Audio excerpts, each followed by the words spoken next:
I did my lab on lab example 9. This is my ramp.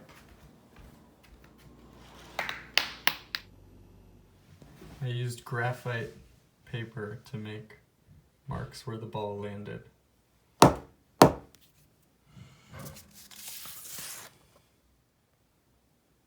Okay. To find x, first use energy.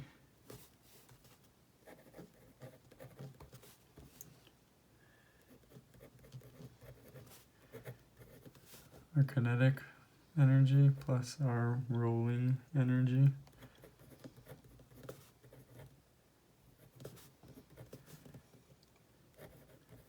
And our final gravitational energy.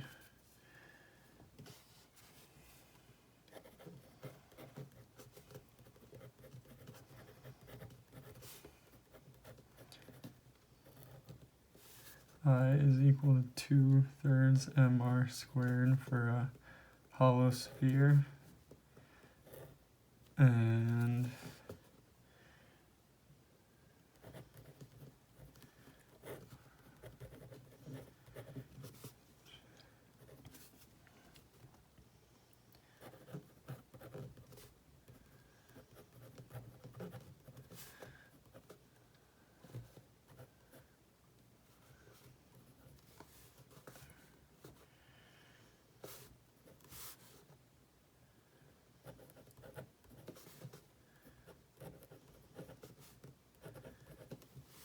now our masses cancel out.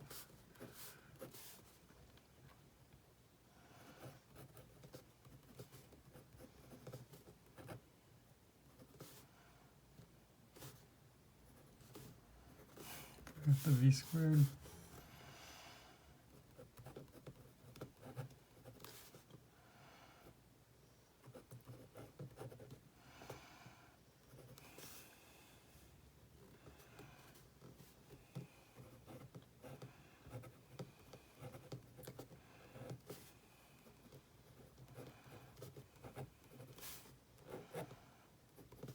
Our final velocity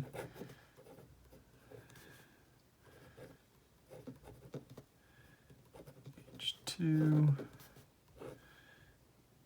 and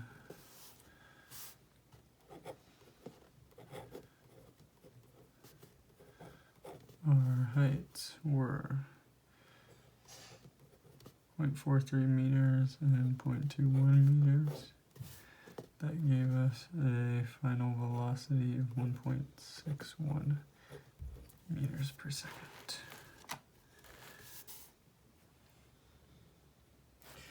Now use kinetics. Need a break? Now use equations of motion to find the distance traveled. We can use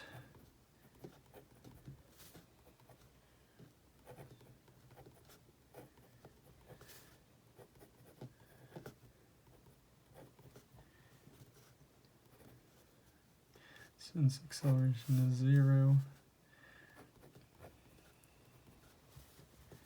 and initial position is 0. Now we just need to find the time in air, and we can use our y equations to do that.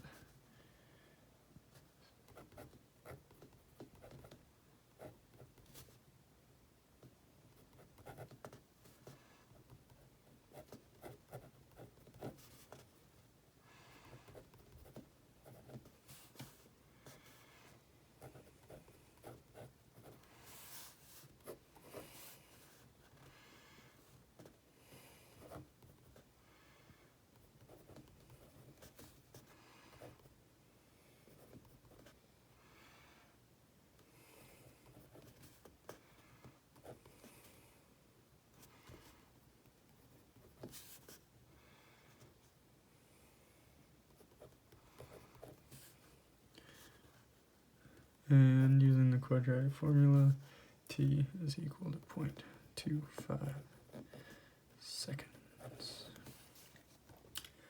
And using that information, we can plug back into our original equation.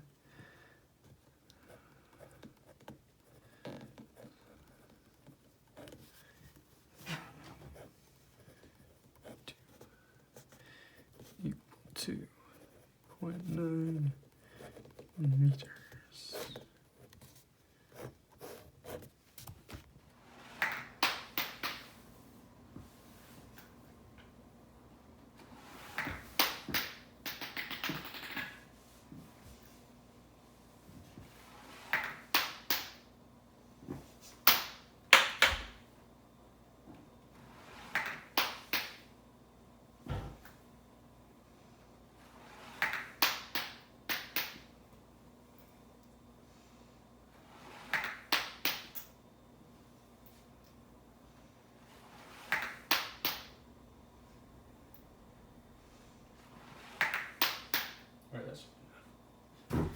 That was 8.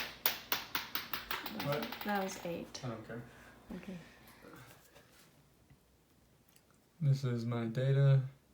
Here's the distance in inches and then converted to meters. There's our average of 34 centimeters, standard deviation of 1.2 centimeters, and a standard error of about 4/100ths of a meter. And here's our test for consistency, and as you can see here, the data was not consistent with our theoretical value. This could have been for a couple reasons. I think main being that we didn't account for friction or air resistance, as well as the conversion factors between inches and meters were not exact, when there could have been some data loss there.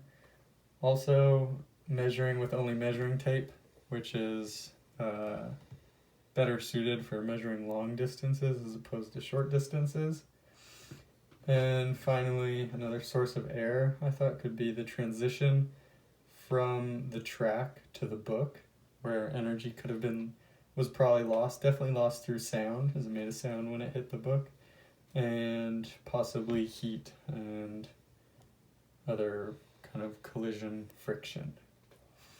But given the materials used, you can definitely see how this lab showed that the energy was conserved, and I learned how to apply energy and kinematics and equations of motion into a real scenario.